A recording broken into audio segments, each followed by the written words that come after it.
La escóbula de la brújula. Deberíamos, Marcos, hablar de esa obra del padre Andrea Pozzo, que fue, desde pintor, arquitecto, diseñador de escenarios y y un teórico del arte barroco.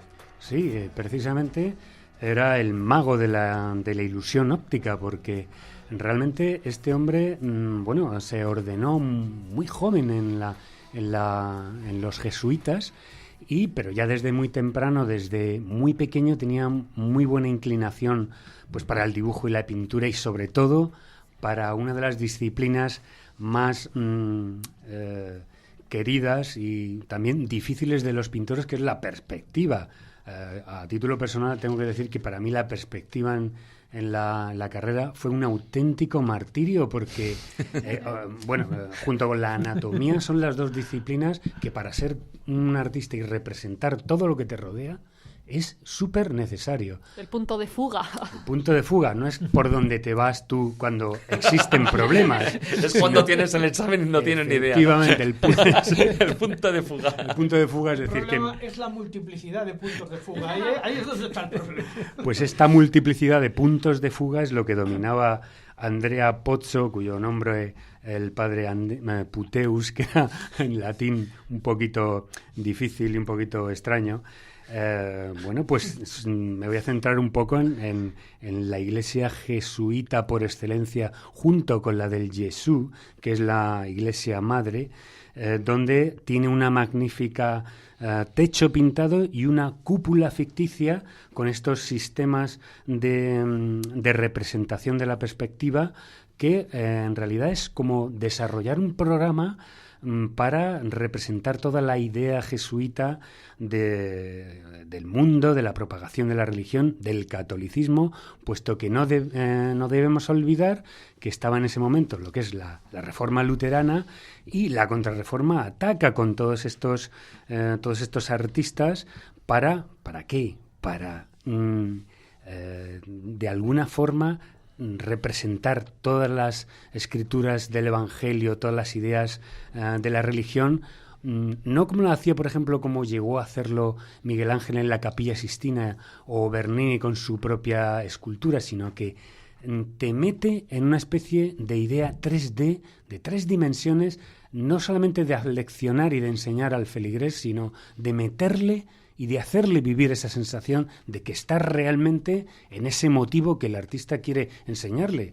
En esta gran bóveda, haciendo gala de todos esos conocimientos de perspectiva, aparece la idea de la ilusión, que una luz divina que está en el centro justo del techo irradia desde la luz divina de Dios Padre hacia Dios Hijo, hacia Jesucristo, y ese le lanza un rayo. Esto lo podréis ver en nuestra página Facebook, sí, y en YouTube.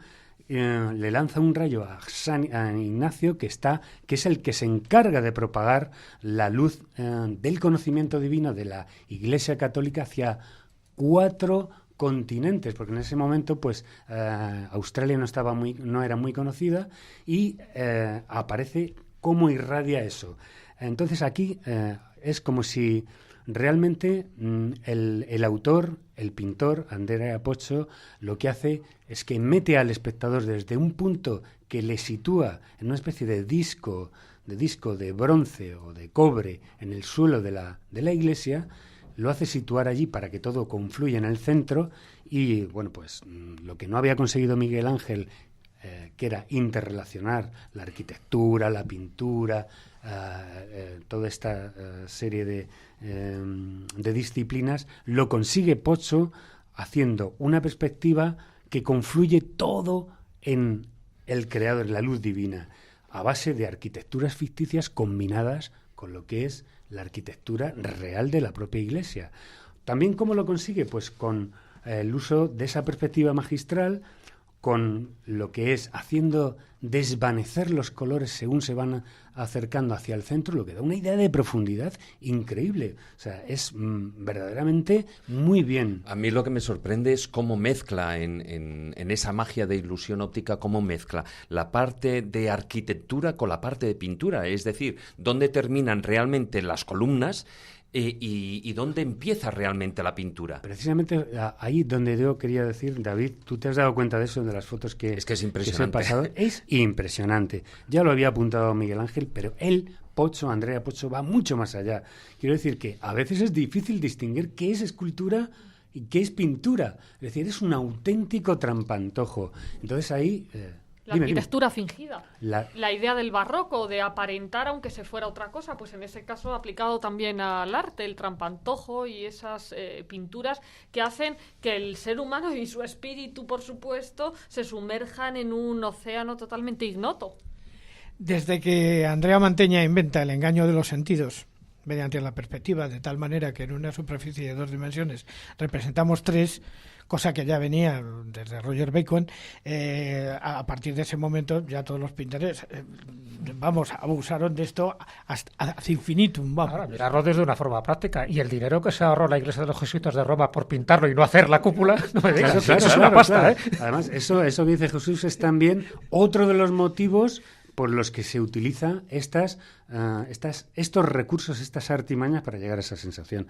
De acuerdo que, por ejemplo, hay otra en Viena que también está muy bien, que utiliza el trampantojo, que tú nada más entrar a la iglesia ves esa ilusión óptica de que estás ante una cúpula, cuando es concretamente un lienzo de 17 metros de diámetro y es absolutamente plano. La idea de... Aquí hay 2 cosas que se utilizan, que durante lo que es el Renacimiento y el Barroco se fueron desarrollando estupendamente. Y además lo vais a entender porque hoy en día nos ha llegado las dos técnicas. Una es la del trampantojo, que es la trampa ante el ojo, es el apócope de esas 2 palabras, que es hacer que la vista, que crea al espectador esa ilusión volumétrica de la que estamos hablando, muy utilizada en esta pintura y sobre todo proviene de la escenografía teatral. Cuando realmente pues querías hacer un paisaje detrás de los actores, prolongabas desde un punto de vista ya previamente determinado esas líneas de fuga para llegar y hacer esa ilusión de que el escenario pues llegaba mucho más allá.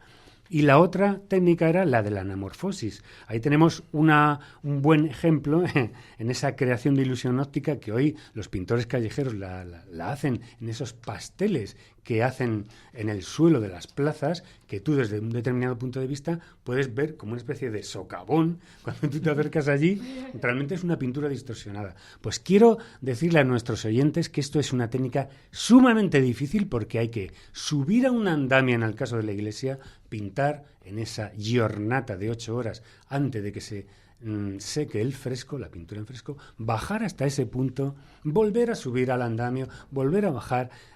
De verdad es una locura lo que hicieron todos estos pintores en esta época y muy valorable. Es decir, él hizo un tratado de perspectiva para arquitectos y para pintores.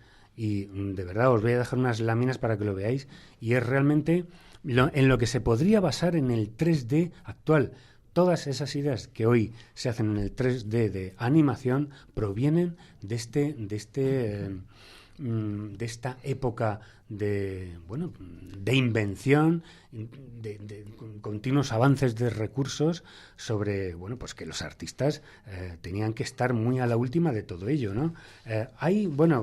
Un poco deciros la conclusión a lo que yo llego es que Andrea del Pozo, como lo fue Bernini, como lo fue Miguel Ángel, eran en realidad, yo los veo como una especie de realizadores de una inmensa campaña de publicidad que era la Iglesia. Ellos eran los técnicos, los encargados de hacer realidad toda esa serie de postulados de la Iglesia, en este caso, tanto de la Reforma como de la Contrarreforma, y claro, en sus manos estaban lo que es la ejecución de unas obras que les duraban 10, 15 años y era en realidad una obra pero absolutamente descomunal, ¿no?